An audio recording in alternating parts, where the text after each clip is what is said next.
सुंदरगढ़ जिल्लार भार्चुआल शिक्षादान कार्यक्रम को नवम श्रेणी समस्त छात्र छात्री मानू मु स्वागत करुछि। मु आशीष कुमार प्रधान सरकारी उच्च विद्यालय उज्जड़पुर ठारे स्नातक कला शिक्षक भाव में कार्यरत अछि। आज आम तुम भूगोल विषय जलवायु प्रसंग उपरे आधारित केते गुड़े प्रश्नोत्तर विषय आलोचना करिबा।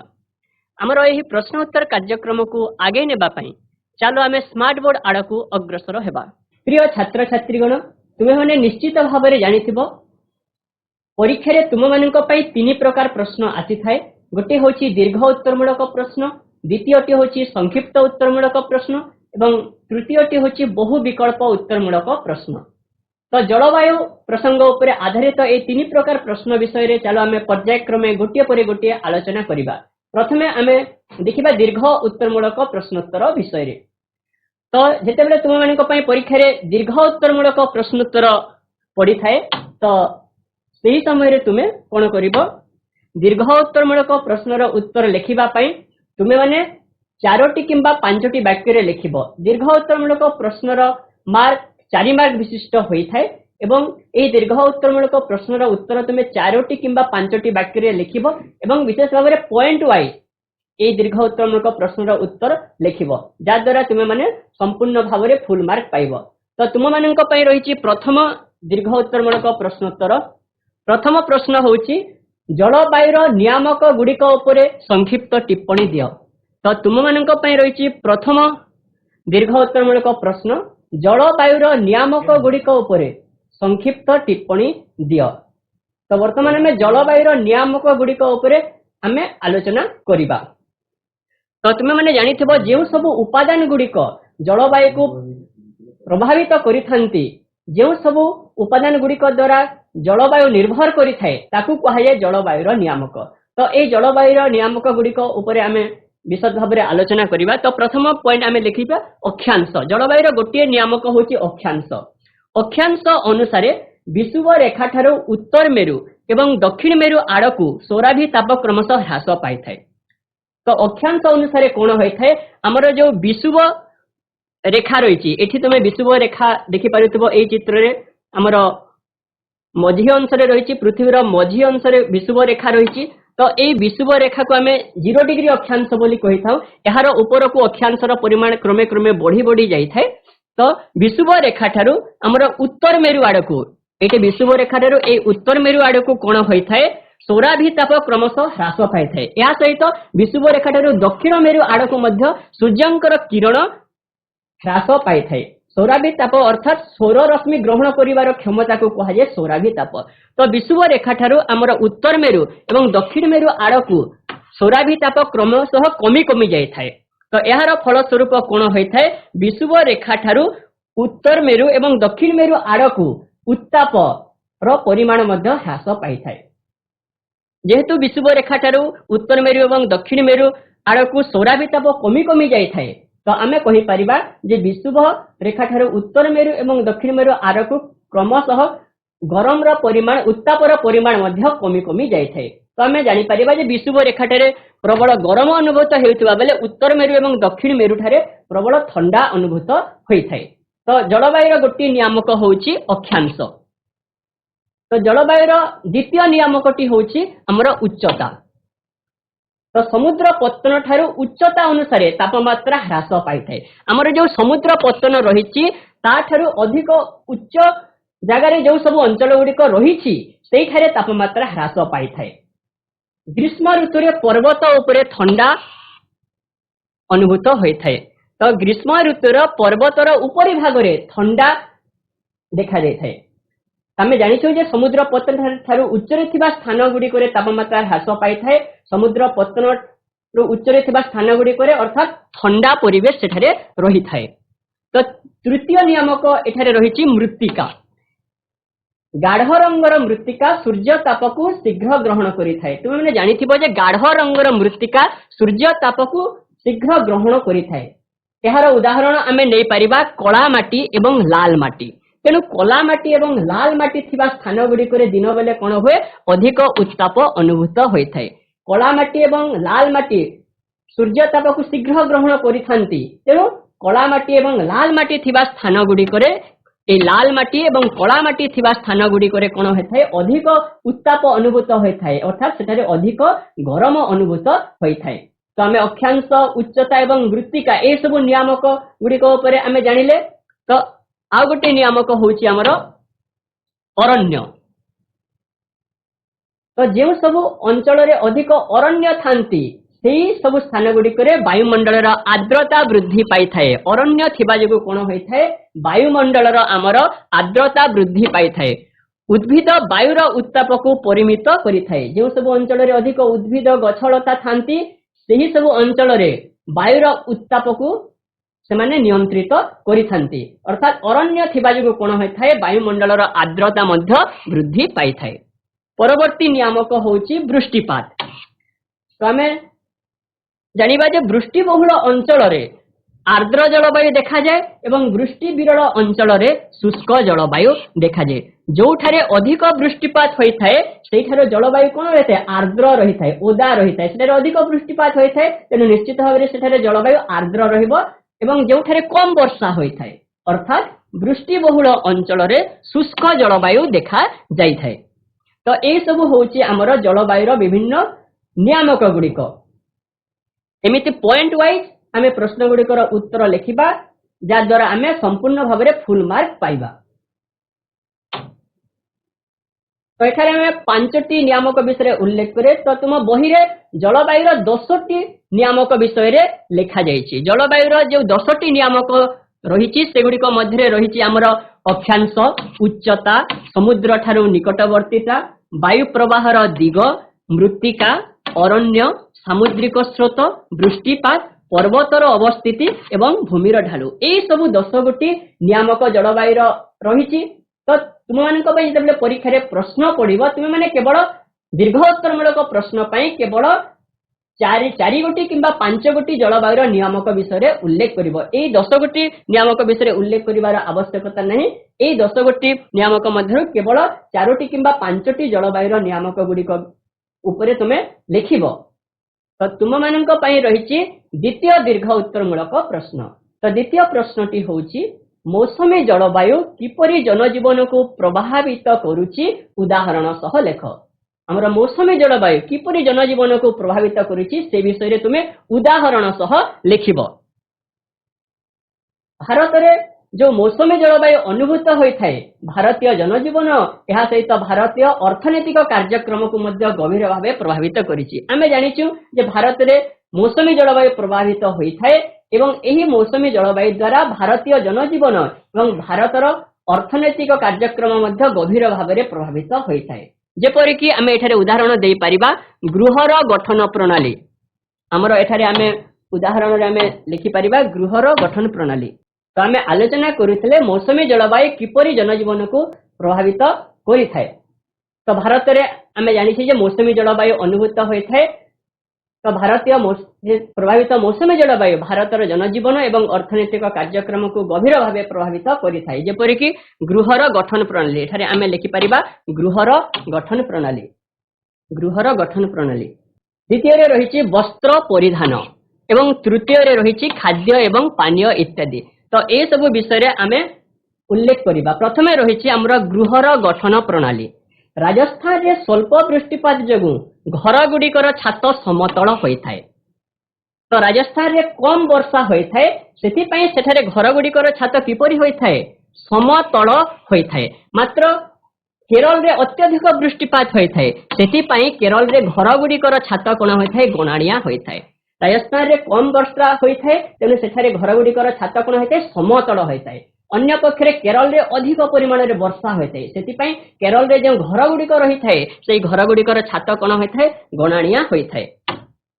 वर्तमान देखिबा वस्त्र एवं परिधान। वर्तमान आलोचना करिबा वस्त्र एवं परिधान। राजस्थान रो मरु अंचल रे अत्यधिक उत्ताप अनुभूत हेउथिबारु एहार आदिवासी माने सूता तैयारी ढिला पोशाक पिंधंती।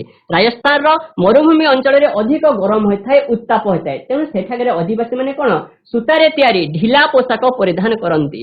एवं अन्य पक्षरे जम्मू काश्मीर लोक माने सेठारे अत्यधिक ठंडा होइथाय तेनु सेठारे लोक माने कोन करंती पशम वस्त्र व्यवहार करंती। तो आम एठारे देखिले जे राजस्थान मरु अंचल लोक मैंने सूता तैयारी ढिला पोशाक पिंधती अन्य पक्षे जम्मू काश्मीर लोक मैंने जेहेतु अधिक परिमाण में ठंडा होता है तेणु सेठारे पशम व्यवस्था व्यवहार करती। तृतीय रही खाद्य एवं पानीय। भारतर अधिकांश अंचल मुख्य खाद्य शस्य रूपे धान उत्पादन होता है तेणु अधिकांश लोकंकर मुख्य खाद्य होची धान किंतु उत्तर भारत रे शीतकालीन वृष्टिपात जोगु गहम चाष अधिक हेउथिबारु सेमानंकर मुख्य खाद्य रुटी। जदिओ भारतर अधिकांश अंचल रे लोक मानकर मुख्य खाद्य धान अटे तथापि उत्तर भारत रे जो लोक माने वास करंती सेठारे सेमानंकर मुख्य खाद्य कोन रुटी।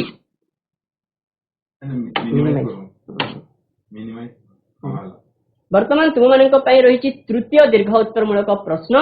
तृतीय प्रश्नटी होची भारत को वृष्टिपात बंटन अनुसार विभिन्न अंचल रे विभक्त करी ता संबंध रे संक्षेप रे लिखिबो। भारत रे जो सब वृष्टिपात हेउची सेही सब वृष्टिपात आधार रे विभिन्न अंचल रे ताको विभक्त करिबा एवं ता संबंध रे संक्षेप रे देखिबा।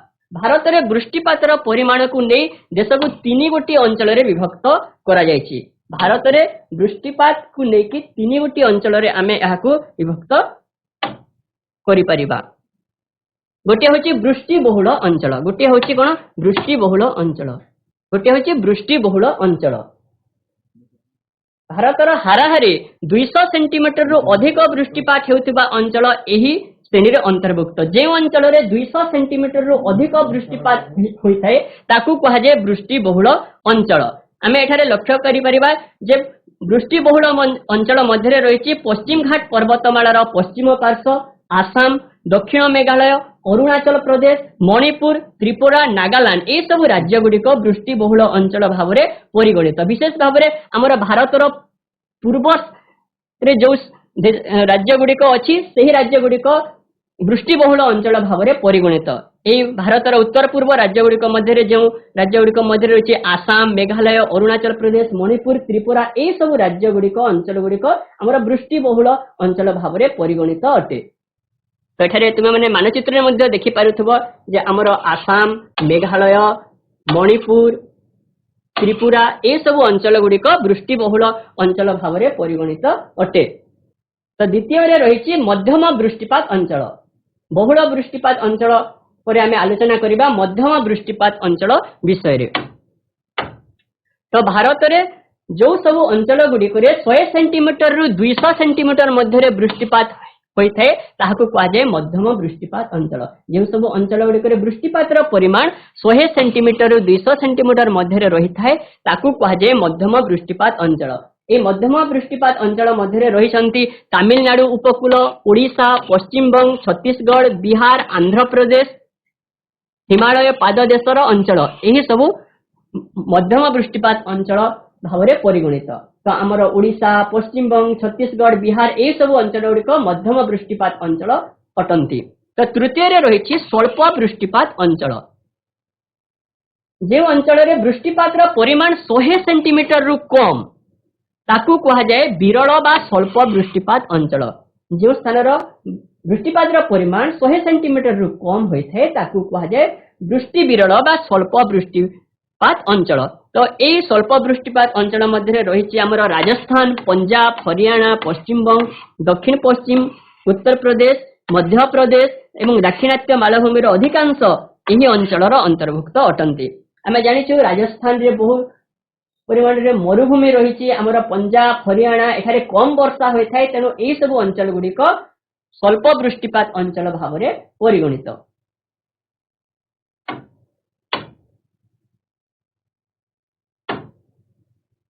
तो वर्तमान तुम रही परवर्ती दीर्घ उत्तरमूलक प्रश्न। परवर्ती प्रश्नटी होची ग्रीष्म ऋतु रे भारत रे पाग संबंध रे आलोचना कर। ग्रीष्म ऋतु रे भारतर पाग किपरि थाए से संबंध रे आलोचना करिबा।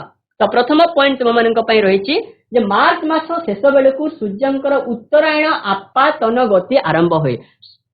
मार्च मासर शेष बेलू सूर्यंकर उत्तरायण गति आरंभ होता है। फल कौन होता है पृथ्वीर उत्ताप बलय उत्तर दिग को घुंची जाए। तो उत्तर गोलार्ध सूर्यंकर लंब भाव में किरण पड़ुथिबारु उत्तापर वृद्धि घटे। तेणु मार्च मास ठारू मे मास पर्यंत भारत में ग्रीष्म ऋतु होता है। एठारे मन रखिबो मार्च मास ठारू मे मास पर्यंत जो ऋतु प्रवाहित होता है ताकू कहा जाए ग्रीष्म ऋतु। ग्रीष्म ऋतु मार्च रु मे मास पर्यंत लगी रही थाए। तो यही समय उत्तर गोलार्ध में सूर्यंकर लंब किरण पड़ी थाए, तेणु यही समय प्रबल गरम अनुभूत होता है। तो द्वितीय पॉइंट आम लिखिपर जे ग्रीष्म ऋतु रे देशर उत्तरांचल उत्तापर अत्यधिक वृद्धि हेतु वायुर चाप कम होता है। ग्रीष्म ऋतु रे जेहेतु सूर्यंकर लंब किरण पड़ी थाए से देशर उत्तरांचल उत्तापर परिमाण बहु परिमाण रे वृद्धि होता है। उत्तापर अत्यधिक वृद्धि हेतु सेठारे कौन होता है वायुर चाप कम होता है। जोठारे अधिक गरम हेबो सेठारे वायुर चाप कम होता है एवं जोठारे अधिक ठंडा हेबो सेठारे वायुर चाप अधिक होता है। तो जेहेतु उत्तरांचल रे अधिक उत्ताप होता है सेठारे वायुर चाप कौन होता है कम होता है। तो तृतीय पॉइंट रही है मार्च मासरे डेकान मालभूमि रे सर्वाधिक 38 सेंटीमीटर एवं एप्रिल मासरे गुजरात एवं मध्य प्रदेश सर्वाधिक 42 डिग्री सेल्सियस एवं मे मासरे देशर उत्तर एवं पश्चिमांचल रे 45 डिग्री सेल्सियस तापमात्रा अनुभूत होता है। तो ये ग्रीष्म ऋतु रे मार्च मासरे डेकान मालभूमि रे सबुठारु अधिक 38 डिग्री सेल्सियस तापमात्रा एवं एप्रिल मासरे गुजरात एवं मध्य प्रदेश रे सर्वाधिक 42 डिग्री सेल्सियस तापमात्रा एवं मे मासरे देशर उत्तर एवं पश्चिमांचल रे सर्वाधिक 45 डिग्री सेल्सियस तापमात्रा अनुभूत होता है। तो चतुर्थ पॉइंट मैंने देखि पारुथबो जे एही ऋतु रे भारतर उत्तर एवं उत्तर पश्चिमांचल रे बलशाली उष्ण शुष्क वायु दिन रे प्रभावित हेबार देखा जाए। तो यही ग्रीष्म ऋतु रे कौन हुए भारतर विशेष भाव में उत्तर एवं उत्तर पश्चिमांचल रे एक बलशाली उष्ण शुष्क वायु प्रवाहित होता है। यह दिन समय रे प्रभावित होता है। यह लू कहा जाए। तो ग्रीष्म ऋतु रे भारतर उत्तर एवं उत्तर पश्चिमांचल रे जो बलशाली उष्ण शुष्क वायु दिन रे प्रभावित होता है यह कहा जाए लू। तो ठीक से पूरी यही ऋतु रे कौन होता है कौन स्थान रे पवनर बेग अधिक हुए एवं घड़घड़ी सह हठात प्रबल वर्षा एवं कुआपथर सहित होता है। पश्चिम बंग रे यार नाम काल बैशाखी रखा जाइछि। तो यही ऋतु रे विभिन्न समय कौन होता है पवनर बेग अधिक होता है एवं जब घड़घड़ी सहित प्रबल वर्षा होता है, प्रबल कुआपथर वर्षा होता है एवं पश्चिम बंग रे यह कहा जाए काल बैशाखी। मन रखिबो पश्चिम बंग रे ग्रीष्म ऋतु रे जो घड़घड़ी कुआपथर वर्षा सहित पवनर बेग अधिक होता है ताकू कहा जाए काल बैशाखी। पश्चिम बंग रे यह कहा जाए काल बैशाखी। तो तुम मानक रही परवर्ती दीर्घ उत्तरमूलक प्रश्न। प्रश्नटी होची मरुडीर कारण एवं तार निराकरण व्यवस्था संबंध रे संक्षेप रे लेख। मरुडीर केउ सब कारण रही एवं तार केउ सब निराकरण व्यवस्था रही से विषय रे तुम माने संक्षेप रे लिखिबो। तो आमे देखिबा जे वृष्टिपातर असमानता एवं आवश्यकता ठारू कम वृष्टि हेले मरुडी होइथाय। प्रथम पॉइंट रे लिखिबा जे मरुडी काहेकि होइथाय। जेतेबेले वृष्टिपातर असमानता देखा देई थाए, जेतेबेले वृष्टिपातर असमानता देखा देई थाए सेतेबेले कोन होय थाए मरुडी परिस्थिति सृष्टि होय थाए एवं आवश्यकता ठारू कम वृष्टि हेले मरुडी परिस्थिति सृष्टि होय थाए। जेतेबेले वृष्टिपात रे असमानता देखा देई थाए, कोनोसी अंचल रे अधिक वृष्टिपात होय थाए तो कोनोसी अंचल रे कम वृष्टिपात होय थाए।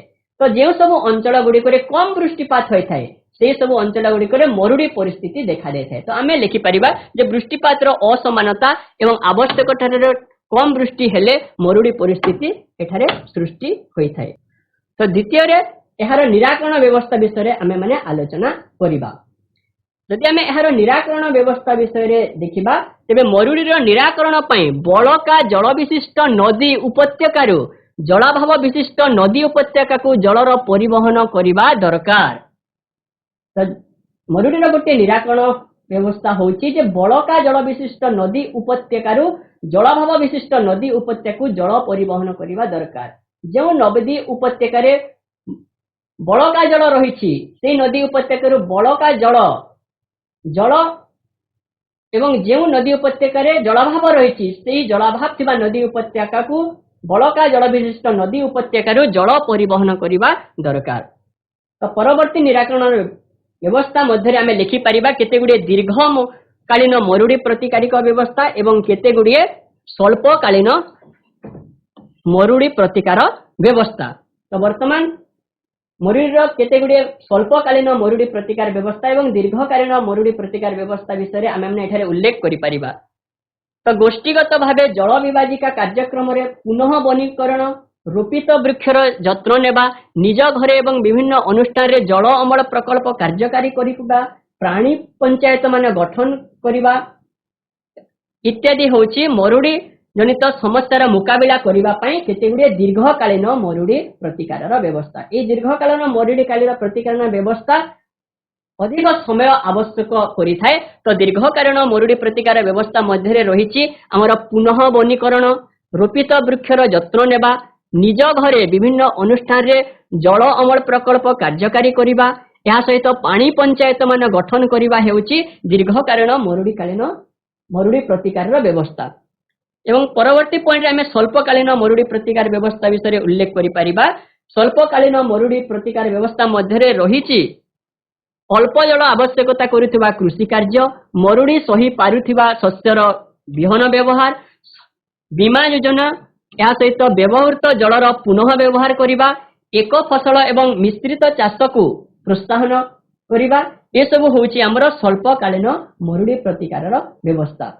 तो ये होछि मरुड़ीर विभिन्न कारण एवं तार विभिन्न निराकरण व्यवस्था।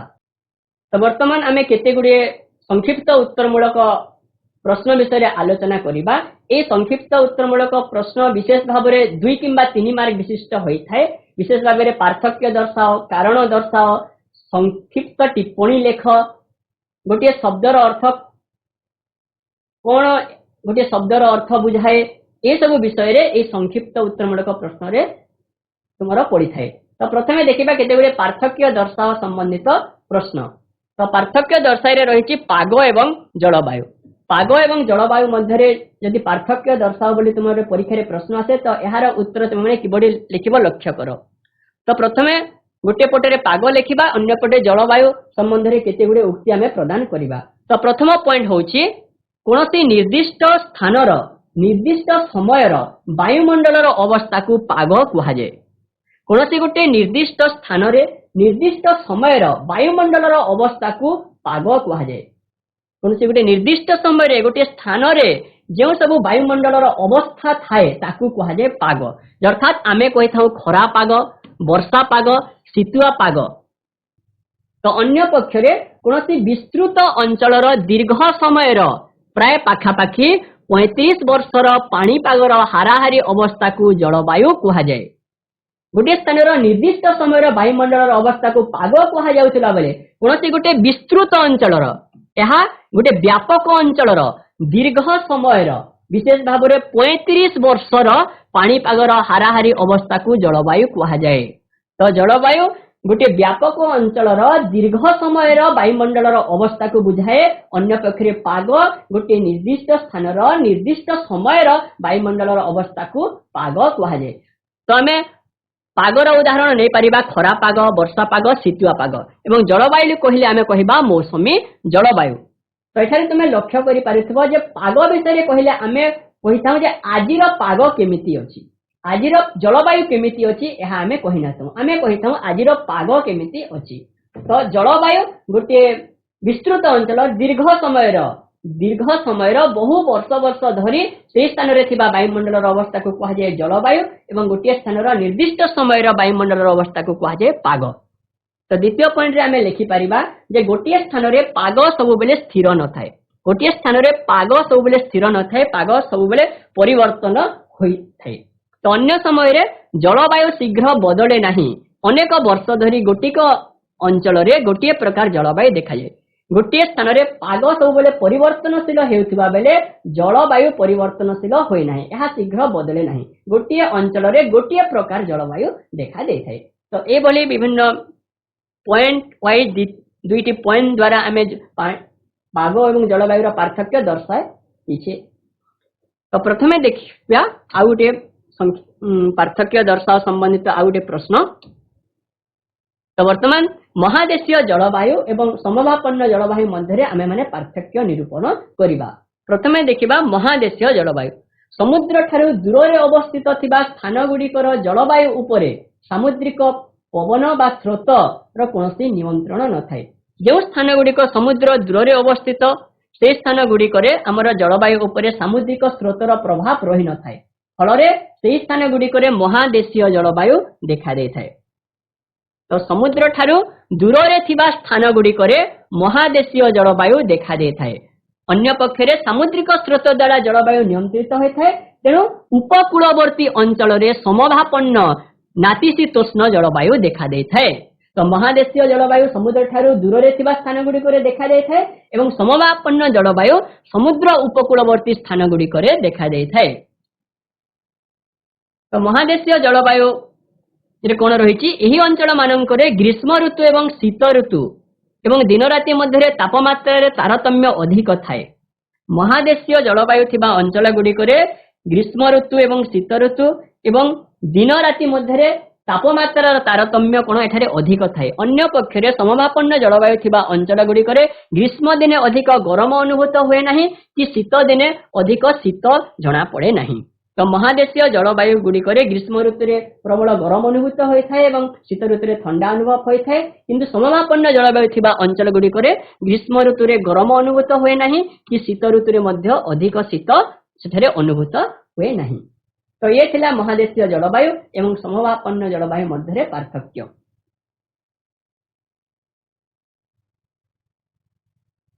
तो वर्तमान आउ केते गुडे संक्षिप्त उत्तरमूलक प्रश्न विषय आम आलोचना करिबा। प्रथम संक्षिप्त उत्तरमूलक प्रश्न एठारे तुम मानक पई रहिछि जे भूमंडल किपरि गठित। भूमंडल किपरि गठित। हमर भूमंडल चारि गोटे उपादान को नै गठित। गोटे होछि अश्ममंडल, बारिमंडल, वायुमंडल एवं जैवमंडल। एठारे आमे लिखि परिबा जे अश्ममंडल, बारिमंडल, वायुमंडल एवं जैवमंडल को नै पृथ्वीर भूमंडल गठित। ए चारि गोटी मंडल को नै हमर भूमंडल गठित। अश्ममंडल, बारिमंडल, वायुमंडल एवं जैवमंडल ए चारि गोटी मंडल को नै पृथ्वीर भूमंडल गठित। द्वितीय तुम मानक पई रहिछि संक्षिप्त उत्तरमूलक प्रश्न जे कोरियोलिस बल कोन। कोरियोलिस बल काहाकू कुहा जाय। कोरियोलिस बल पृथ्वी घुरीवा हेतु सृष्टि होता है। जो बल पृथ्वी घूर्णन जोगु पृथ्वी घुरीवा हेतु सृष्टि होता है ताकू कहा जाए कोरियोलिस बल। एवं ए कोरियोलिस बल द्वारा कौन होता है वायु प्रवाह उत्तर गोलार्धरे दक्षिण को एवं दक्षिण गोलार्धरे वाम को बंकाई थाए। ए कोरियोलिस बलर प्रभाव द्वारा कौन होता है वायु प्रवाह उत्तर गोलार्धरे दक्षिण को एवं दक्षिण गोलार्धरे वाम आड़ को बंकाई थाए। याकू मध्य फेरेलेंको नियम बोली कहा जाए। यही नियम को कौन कहा जाए फेरेलेंको नियम। कोरियोलिस बल जोगु वायु प्रवाह जे उत्तर गोलार्धरे दक्षिण को एवं दक्षिण गोलार्धरे वाम आड़ को बंकाई थाए एवं यही नियम को कहा जाए फेरेलेंको नियम। तो तुमको रही तृतीय प्रश्न जे महादेशीय जलवायु कहले कौन बुझ यार विशेषत्व कौन। महादेशीय जलवायु कौन एवं यार की विशेषत्व रही। तो यार उत्तर में आम लिखिपर जे समुद्र पतन ठारू दूर थिबा स्थान गुड़िक जलवायु उपरे सामुद्रिक स्रोतर कौन नियंत्रण न थाए। जो सब स्थान गुड़िक समुद्र पतन ठारू दूर अवस्थित से सब स्थान गुड़िक सामुद्रिक स्रोतर प्रभाव न थाए। फल कौन होता है से सब स्थान गुड़िक महादेशीय जलवायु प्रभावित होता है। एठारे दिन राति मध्य तापमात्रा एवं ग्रीष्म ऋतु एवं शीत ऋतु मध्य तापमात्रा तारतम्य अधिक थाए। एठारे दिन राति मध्य तापमात्रा तारतम्य अधिक थाए एवं यह सहित ग्रीष्म ऋतु रे अधिक गरम अनुभूत होता है एवं शीत ऋतु रे अधिक ठंडा अनुभूत होता है।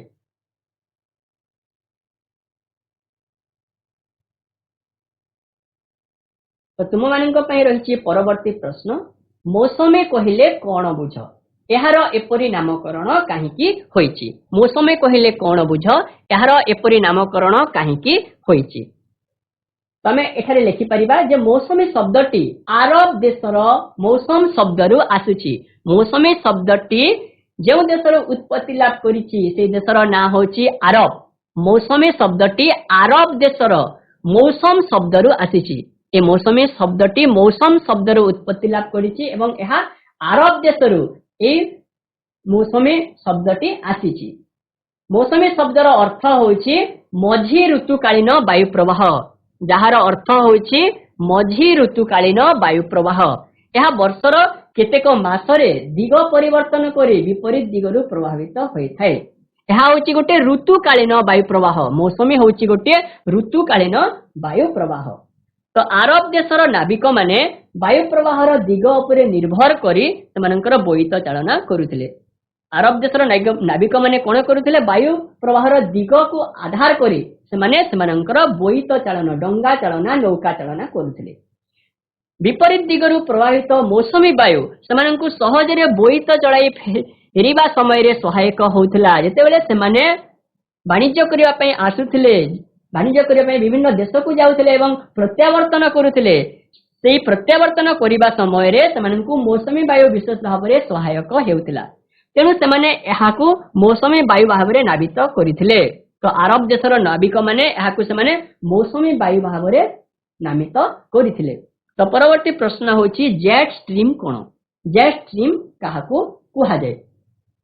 बहु उच्चरे ट्रोपोपॉज निकटरे प्रभावित हेउथिबा प्रबल वेगगामी वायु स्रोत को जेट स्रोत कुहा जाय।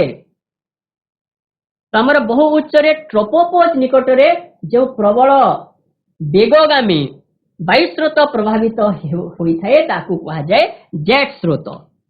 तो यह एक प्रबल वेगगामी वायु स्रोत अटे जहाँकि बहु उच्चरे ट्रोपोपॉज निकटरे प्रभावित होइथाय।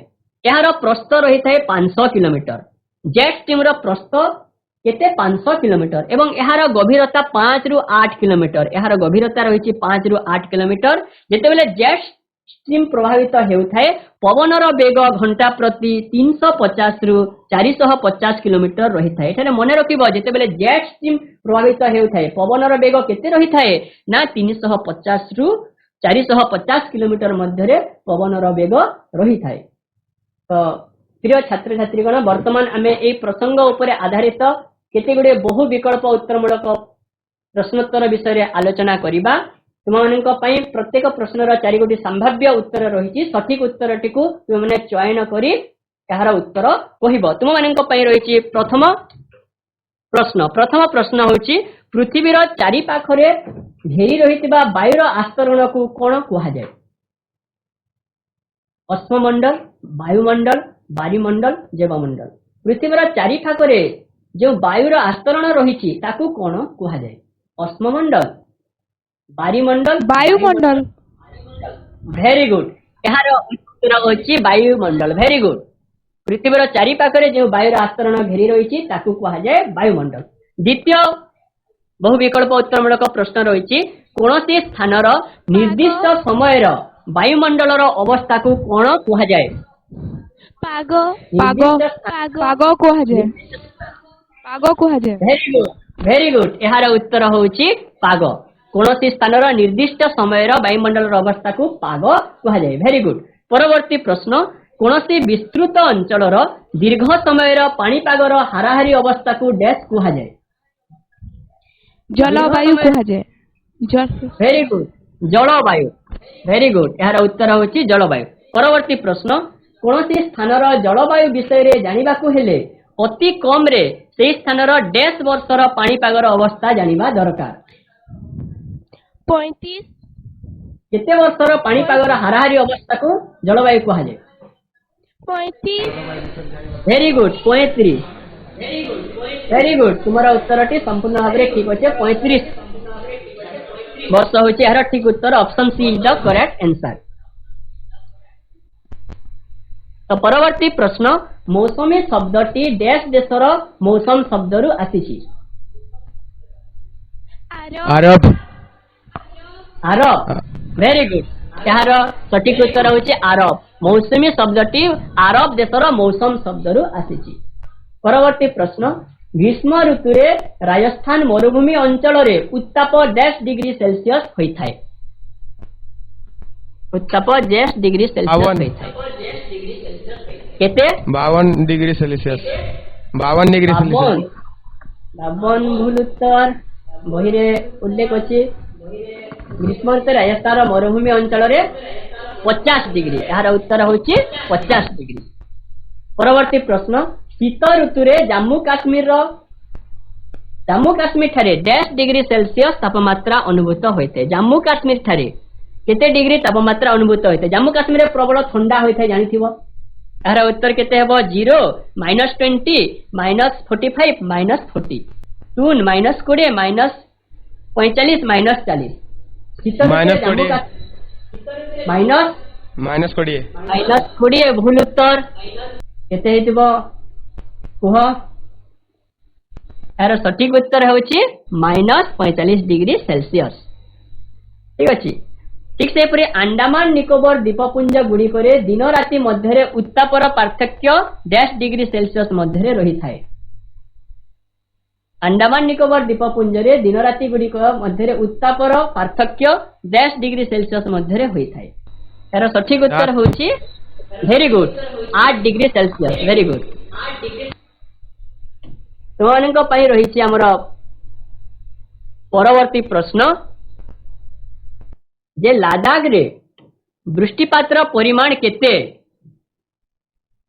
100 सेंटीमीटर रु कम 50 सेंटीमीटर रु कम 30 सेंटीमीटर रु कम 10 सेंटीमीटर रु कम लादाख रे प्रबल ठंडा बा शीत अनुभूत होई थाए या अनुमान करी कुह केते होइतिबो तारे प्रबल ठंडा होई थाए तो सेटारे वृष्टिपातर परिमाण केते होइतिबो 100 सेमी रु कम 100 सेंटीमीटर रु कम भूल उत्तर यार सठिक उत्तर होची 10 सेंटीमीटर रु कम परवर्ती प्रश्न समुद्र ठारू निकट रे अवस्थित स्थान गुड़िक डैश जलवायु देखा जाए जो स्थान गुड़िक समुद्र ठारू निकट रे अवस्थित से स्थान रे डैश जलवायु देखा जाए उपक्रांतीय नातिशीतोष्ण समशीतोष्ण महादेशीय जलवायु समुद्र ठारू निकट रे अवस्थित स्थान गुड़िक अत्यधिक गरम किंबा अत्यधिक ठंडा हुए नहीं सेठारे तो से प्रकार जलवायु को कौन कहिबा उपक्रांतीय नो भूल उत्तर उपक्रांतीय जलवायु रे गरम अनुभूत होई थाए एबे अधिक गरम किंबा अधिक ठंडा अनुभूत हुए नहीं नातिशीतोष्ण वेरी गुड तुमर उत्तर टिप संपूर्ण भाव में ठीक अटे समुद्र ठारे जो स्थान गुड़िक निकट में अवस्थित सेठारे नातिशीतोष्ण जलवायु देखा जाए सेठारे ना अति शीत ना अति गरम होता है से प्रकार जलवायु को कहा जाए नातिशीतोष्ण जलवायु कोरियोलिस बल डैश घुरीबा जोगु सृष्टि होईछि पृथ्वी पृथ्वी घुरीबा वेरी गुड कोरियोलिस बल हमर पृथ्वी घुरीबा सृष्टि होता है वेरी गुड जेट स्रोत डैश डिग्री उत्तर अक्षांश ऊपर अवस्थित जो जेट स्रोत रही पवनर वेग अधिक रही थाए ऑप्शन ओ उच्च रे प्रभावित होई थाए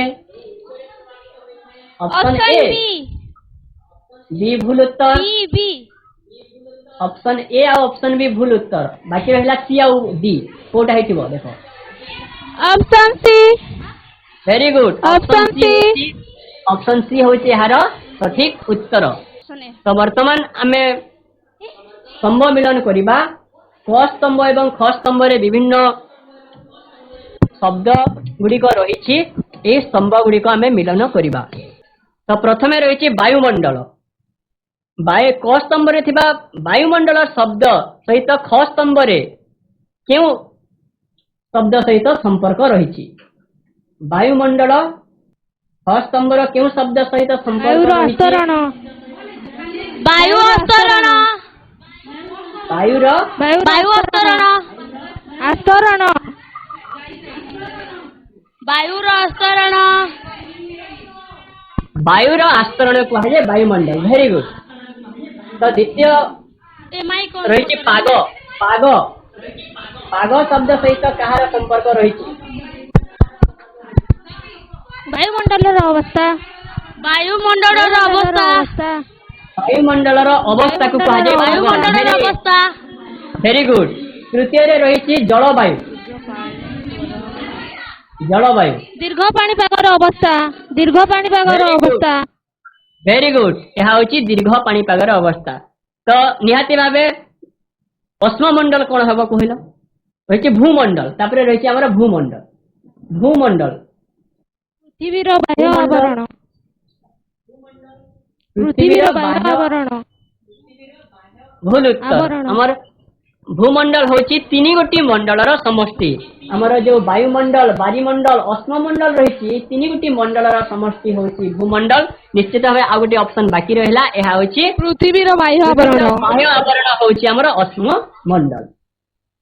तो आज आम विभिन्न प्रकार प्रश्नोत्तर विषय रे आलोचना कले वर्तमान तुम मान घरे सक्रिय रखापी गोटे मु गृह कार्य प्रदान करुच्ची तुम मान रही गोटे गृह कार्यटी होची भारत रे मौसमी जलवायु देखा देउथिले हे स्थान अनुसार जलवायु रे विभिन्नता देखा देइथाय यह आलोचना कर।